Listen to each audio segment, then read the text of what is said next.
自从《魔物猎人荒野》发售后，已经过了4个多月，我使用双剑的时间也超过了200个小时。重新回顾这段期间制作的狩猎解说影片，会发现我的操控方式持续改变。早期都是采用比较保守的方式，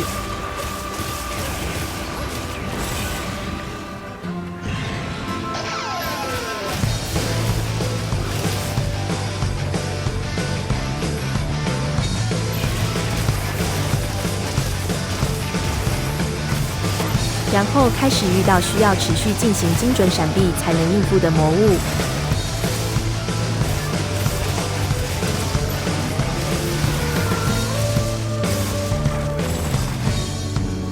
甚至有魔物会连续攻击，玩家很少有机会可以进行完整连段。进阶的战斗技巧需要在实战中才能发展出来。正好这游戏在进行第2次免费大型更新时，顺便对双剑进行了调整，所以就趁这次机会来重新检视一下我的双剑玩法。同样的，我只会介绍以动作游戏的玩法来使用双剑，不会介绍像是在特定时间点拉下落时，如果魔物刚好进行某种攻击动作就会被打中。我不会花时间去进行这种碰运气的玩法。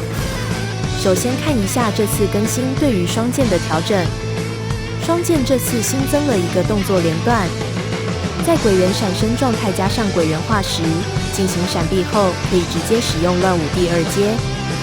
看起来好像是可以更快施展乱舞第3阶的连段方式。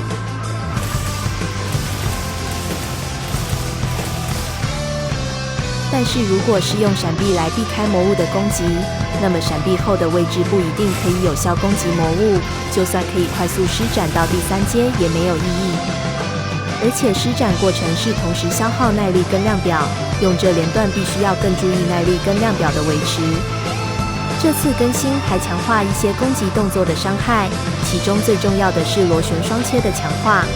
螺旋双切是鬼人闪身状态下进行闪避后再按3角所进行的追击动作。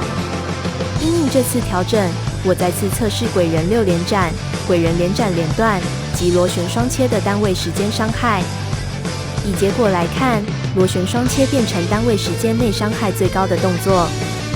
鬼人连斩连段中，单位时间伤害仍然是按照鬼人连斩、乱舞第2阶、乱舞第3阶的顺序，而鬼人6连斩仍然是最低的，主要功能还是累积鬼人量表。但是螺旋双切必须在闪避动作之后才能使用，如果持续进行闪避加螺旋双切，反而会让单位时间内的伤害降低。但如果是先使用闪避来闪躲魔物攻击，或是用闪避来拉近距离，那么螺旋双切后接上鬼人连斩连段，就会是最高伤害的连段。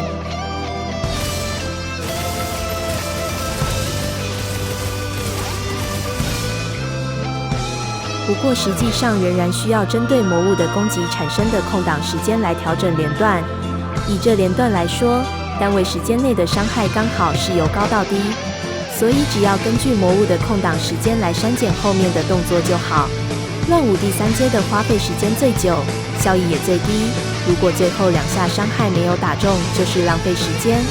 这是最应该优先删除的。以训练靶的攻击产生的空档时间来说，调整出来的攻击连段如下：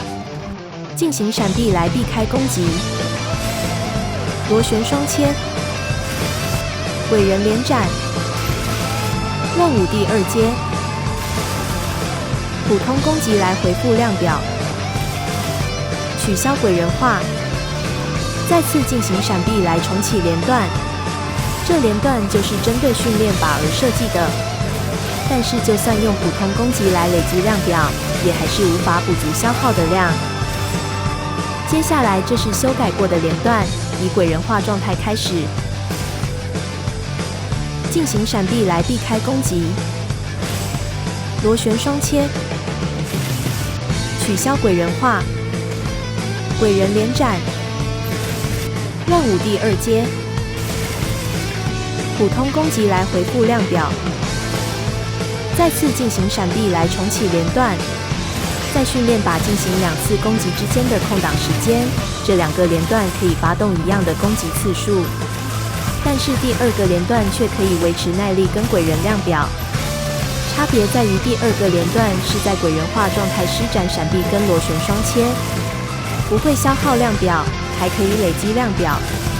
在实战上，魔物的攻击不会这么单调有规律，玩家可以根据实际状况以及现在是否是鬼人化状态来决定选择要执行的连段。重点是玩家应该把螺旋双切加入连段。以千仞龙这个攻击为例，已经知道在回旋时就已锁定目标，所以马上进行闪避，然后进行螺旋双切，时间点刚好打中千仞龙，再进行鬼人连斩连段，进行到乱舞第2阶。因为空档时间不够施展乱舞第3阶，所以改用普通攻击、闪避跟螺旋双切来累积量表。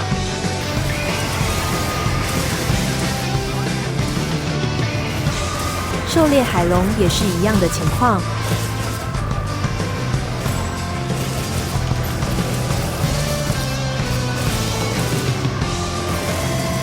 螺旋双切还有一个好处就是提早耐力恢复的时间点。